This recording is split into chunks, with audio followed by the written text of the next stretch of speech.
Hello, hello. You were at the front in the war, I perceive. Oh? No. Ruffles the Clown doesn't know about such things.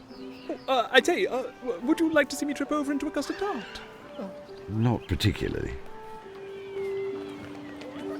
How goes your clowning? Very well, thank you, sir.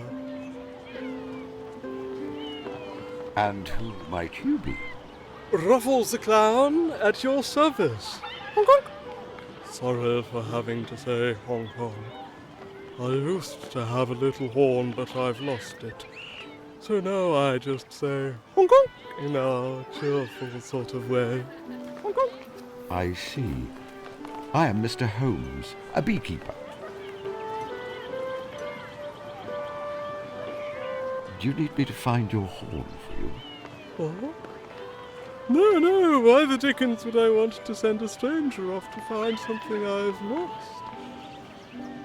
Seems a bit impolite. Besides, I know where it is. I thought you said you'd lost it. I lost it in a game of cards in Newcastle. Ah. Your name is Raffles, like the famous cricketer A.J. Raffles? No. Ruffles. Like material gathered along one edge to make an ornamental frill. Oh, I see. I wondered if you were a relative. You knew A.J. Raffles? Ah, he was a bit of a hero of mine when I was a lad. Our vocations meant that we moved in the same circles. Goodbye. Goodbye, sir.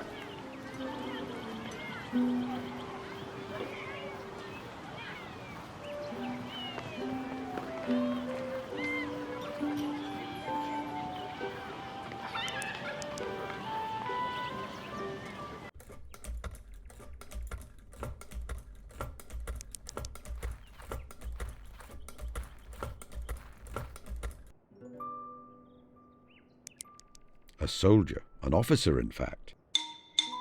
The uniform looks very new. He'd not seen any action when this photograph was taken. Everything from the style of his moustache to his neatly trimmed nails suggests to me that he did not work a manual job in civilian life. So many promising young men shared his fate. It all felt quite distant to me. I was ensconced in undercover work, so I did not see the fighting. Watson, however, an army medic. And the terrible thing is that I know Watson would have traded his life in an instant for any one of those young men. A bright, cheery face. Her complexion suggests she enjoyed spending time outside, as her daughter does. I gather she did not share her sister's intelligence, but she was a hard worker. She had likely never had a serious illness her whole life before the Spanish flu which took her life. I wonder how old she is here. 3 or 4? I did not meet her until she was 5, when she came to live with Violet after she was orphaned.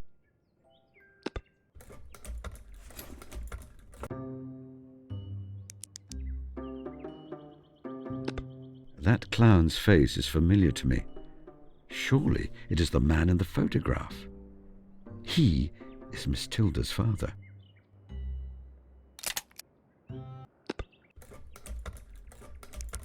Miss Hunter, may I take this photograph? It is for a very good cause, and it will be returned unharmed.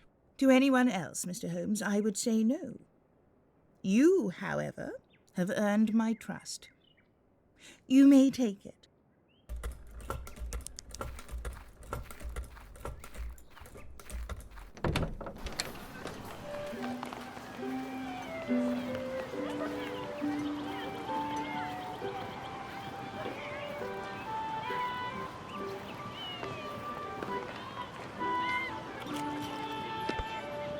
What's that? Honk honk. This is... Where did you get this? You are the soldier in the photograph, I believe. Yes. And the woman is my wife, Jane. And the little girl, my daughter, Tilda. I thought this was lost. I perceive that you were invalided out of the war. Yes. An explosion. The first thing I knew of it was waking up in a German field hospital at Valenciennes, unable to see. One eye gone, and the other with a damaged cornea. The doctors and nurses there were skilled and attentive. They saved my other eye. Unfortunately, when the bandages were removed, I was disturbed by what I saw, especially in the mirror. My body was, I suppose, altered is the euphemism.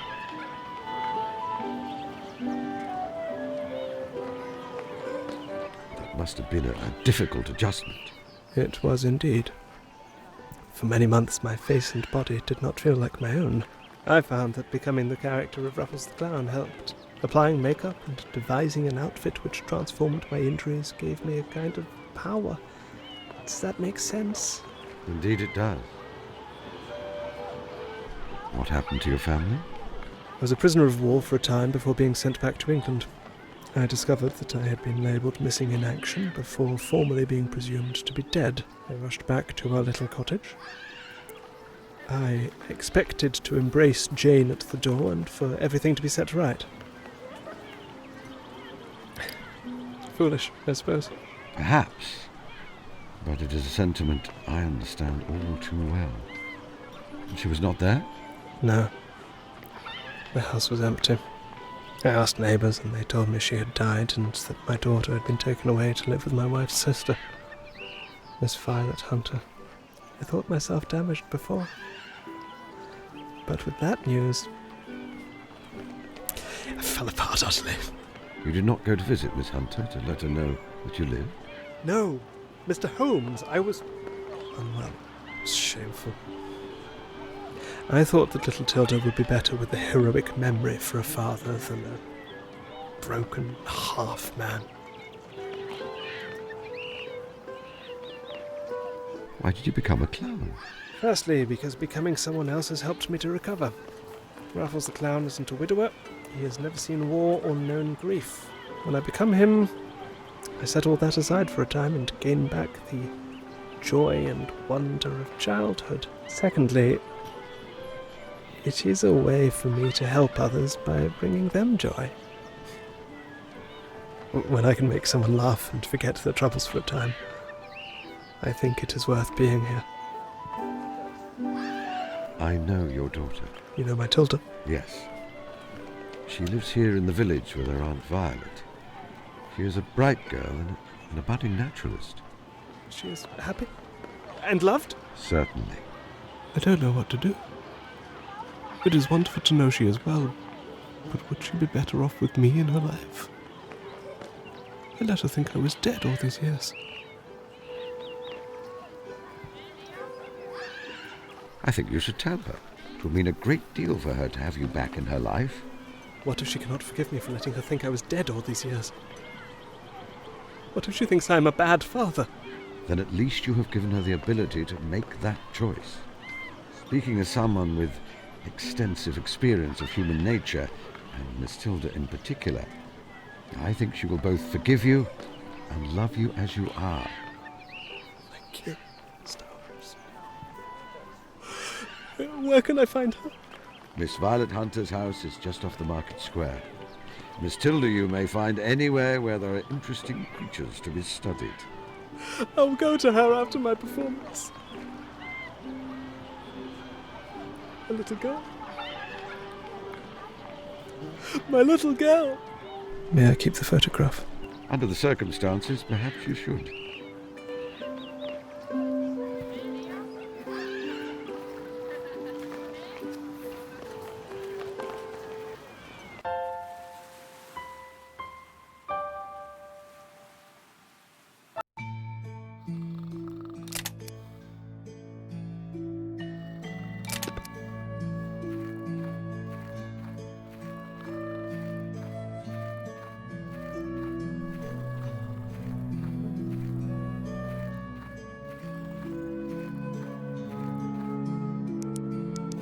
Watson, wake up. Mm-hmm.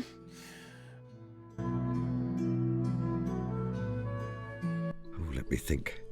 Am I ready to spring my surprise on Watson? I have a surprise for you. A surprise? Yes, one worth waking up for, I assure you. Follow me.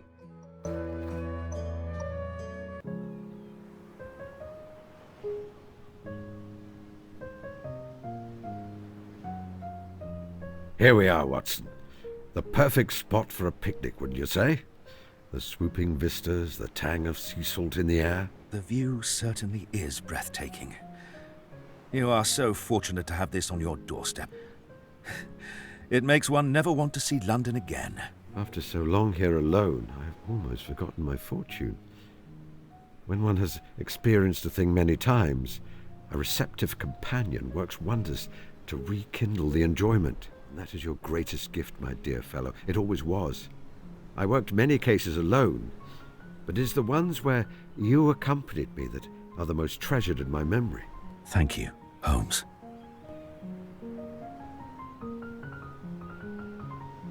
Now let us see what we have in this hamper.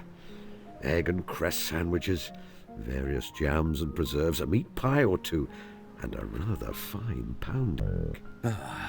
How delicious. Here is some elderflower cordial.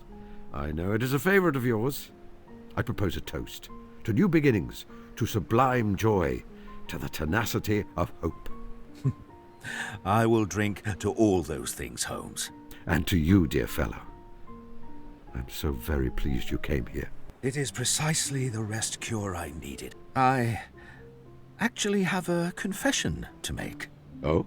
I knew you were set upon mischief today, and so I followed you and observed your actions at a distance. It was not deliberate.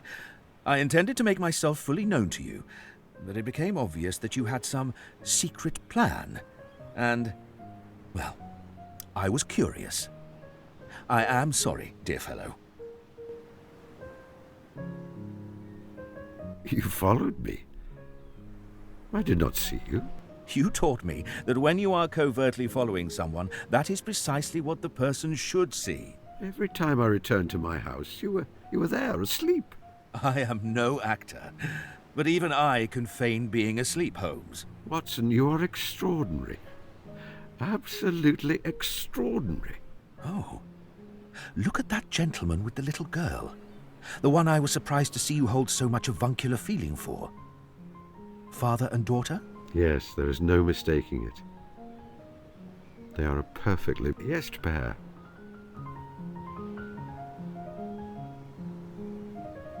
I must take you to meet her. She is a sweet little thing and very intelligent. I would like that. It was good of you to enlist the help of that little fellow Sanjay in that caper with the stolen taxidermy specimens, especially after you hurt his feelings so. You talked to him, didn't you? He was terribly upset with me, and then I was suddenly quite forgiven. I put it down to the caprice of youth, but it was you, wasn't it? Yes. I overheard you talking to the boy and saw his reaction. Later, after you had left, I introduced myself to him. He was rather overawed. I informed him that you did not mean to upset him, and when he told me of the problem with his cat, I told him that I was certain you would find it if asked to help. I'm pleased you proved me right. I saw that you gave the police the evidence required to arrest that young lady, Miss Ricci. It seemed a shame. Such an intelligent, spirited girl. Oh, she will certainly wiggle out of it. Perhaps the attention from the police will prompt her to use her gift of the gab for better purposes. Why have you done all this, Holmes? The picnic, I mean. You do not act without specific reason. There is something I wanted to tell you.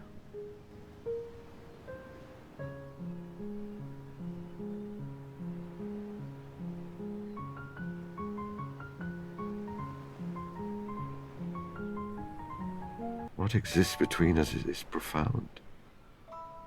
We're bound together by bonds as deep as any two people can share, I think. Yes. Sometimes I feel it is almost like we share a soul, you and I. Even when we are apart, I feel there are threads pulling us together again. I was certain that it was a sentiment you shared. There have been times when I have caught a glimpse of your great heart as well as your great brain, you know. But to hear you actually say it? An unexpected treasure. Worth waiting 40 years for. Thank you.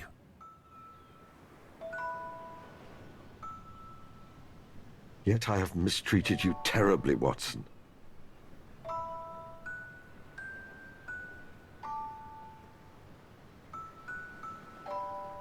I have withheld truths, even when it caused you pain. That is true. There were 3 long years when I thought you were dead. I grieved for you. Yet you were alive. The wound healed long ago, but the scar tissue will always remain. Why have you taken me on as a burden when I have mistreated you so? You do not know the answer to that. Tell me. Oh, no. I will make you deduce it. But let me give you more data. Why did you take me on as a burden? You are not a burden. Of course I am. I am not a genius, therefore always one step behind you in matters of the mind. I frequently suffer from my war wounds, so I am slow and must be left behind. I have left you to get married, and embroil myself in the kind of domesticity you do not care for. I'm sure there have been times I have frustrated you in our years of association. Oh, that is nothing. That is like looking at sea foam and calling it an ocean. The traits you mention are precisely those I value so highly in you. Your receptive mind gives me clarity. Your determination in the face of pain and injury gives me courage. Your romanticism and caring nature are entirely charming. So, you would say that sometimes the things we find most difficult about a person are also an aspect of the things we love most about them. I am a fool. No, Holmes. You are fallible. Thank heavens for that.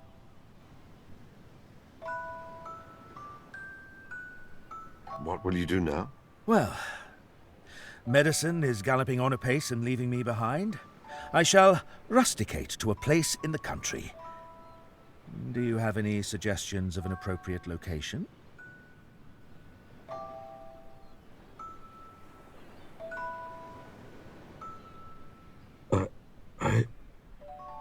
Holmes, you are trembling. Confound snakes and air guns and waterfalls and maddening poisons. This is fear. Whatever are you afraid of? You have artfully opened the way for me to ask you to stay here, for this to be your home as much as mine. But I'm afraid I will treat you badly. We will quarrel terribly, and then I will lose you again. Of course we will quarrel. You think that 2 caring people whose lives are caught up together never get thoroughly sick of each other? When we do, we shall see it through together. I think there will be no more partings. Except the one brought about by Death himself.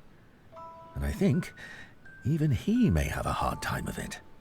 You promise it, Watson? Yes. I promise it. Then I shall promise too. No more parting.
I believe this belongs to you.